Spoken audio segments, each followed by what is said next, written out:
Peace keeping force পাঠাতে হবে, শান্তি রক্ষা বাহিনী পাঠাতে হবে বাংলাদেশে। আমার মনে হয় মমতা ব্যানার্জি পশ্চিমবাংলার হিন্দু ভোটের দিকে এখন টার্গেট হয়েছে। পশ্চিমবাংলার মুসলমান ভোটদের পকেটে ঢুকিয়ে দিয়েছে বিজেপির ভয় দেখিয়ে। কারণ হচ্ছে শুভেন্দু অধিকারী রাত দিন পশ্চিমবাংলার মুসলমানদেরকে টার্গেট করে করে গালি দিচ্ছে। মমতা ব্যানার্জির পুলিশ তাদের বিরুদ্ধে ব্যবস্থা নিচ্ছে না, কারণ মমতা ব্যানার্জি খুশি হচ্ছে যে যত মুসলমানকে ভয় দেখাবে শাসকের পকেটে তত ঢুকবে। এবার দরকার এখন হিন্দু ভোট, সেই জন্য পিস কিপিং ফোর্স পাঠাতে বলছে। পিস কিপিং ফোর্স বা শান্তিরক্ষা বাহিনী কোথায় কোথায় পাঠাতে হয়, কেন পাঠাতে হয় উনি ভালো করে জানেন, তারপরেও বলছে। আমি ওই বিতর্কে না গিয়ে যদি ফিরে আসি, মণিপুরে 2.5 বছর 3 বছর হতে চললো জাতি দাঙ্গা হচ্ছে।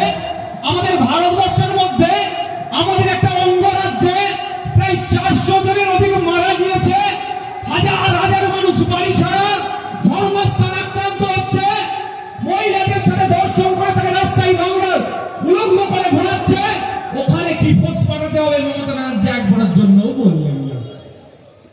উত্তরপ্রদেশের সম্বলে মসজিদের নিচে নাকি মন্দির আছে, সার্ভে করার নাম করে 1991 সালে ওয়ার্শিপ অ্যাক্টকে লঙ্ঘিত করে ওখানকার যিনি বিচারপতি আছেন শাসন কোর্টের সংবিধানকে উল্লঙ্ঘন করে মানুষের সাথে বিভেদ লাগে হয়তো, সেই দলে যে পিটিশন করেছে সেই পিটিশনকে মান্যতা দিয়ে সার্ভের নাম করে ওখানকার মুসলমানদের 6 জনকে খুন করা হলো।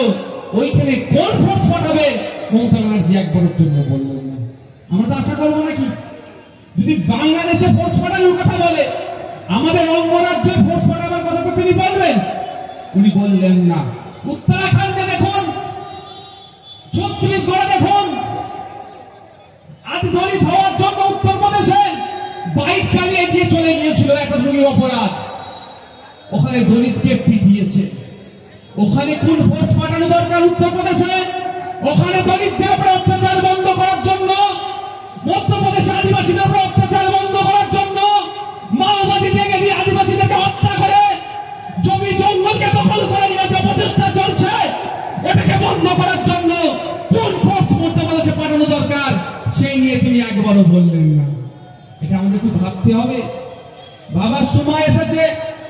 এতে এখানে 2026 করে অনেকে বললো, আরে 2026 পর্যন্ত বাঁচতে পারবো কি কেউ গ্যারান্টি নিতে পারবে ভাই? আমি 2026 ভাবি না, আমি এখন বেঁচে আছি, আমি এখানেই ভাববো। আপনারা আমাকে সুযোগ দিয়েছেন বলার, আমাকে পাওয়ার দিয়েছেন, আমার কণ্ঠটা বিধানসভার মধ্যে কেউ আটকাতে পারবে না। যতটুকু সুযোগ দিয়েছেন সব প্রশ্নটা আমি ঠিক করে এনজয় করবো এবং সেটা বাস্তবায়ন করবো। 2026 কে বাঁচবে কে মরবে কোনো গ্যারান্টি আছে? আমার তো বাংলাদেশ হুমকি দিচ্ছে, আমি বিশাল ভয় পেয়ে গেছি ভাই, কলকাতা নাকি দখল করে নেবে। এই নাটক হচ্ছে নাকি? বাংলাদেশে যে আর্মি আছে আমাদের রাজ্যে সিভিক ভলেন্টিয়ারের সমান, আর আমাদের দিক থেকে আবার কেউ চট্টগ্রাম দখল করে নেবে। এগুলো হচ্ছে কোন রাজ্যকেও দখল, কোন দেশকেও দখল করবে না ভাই। আমার আপনার মস্তিষ্ককে দখল করে এরা ক্ষমতার মসনদে থাকতে চাইছে।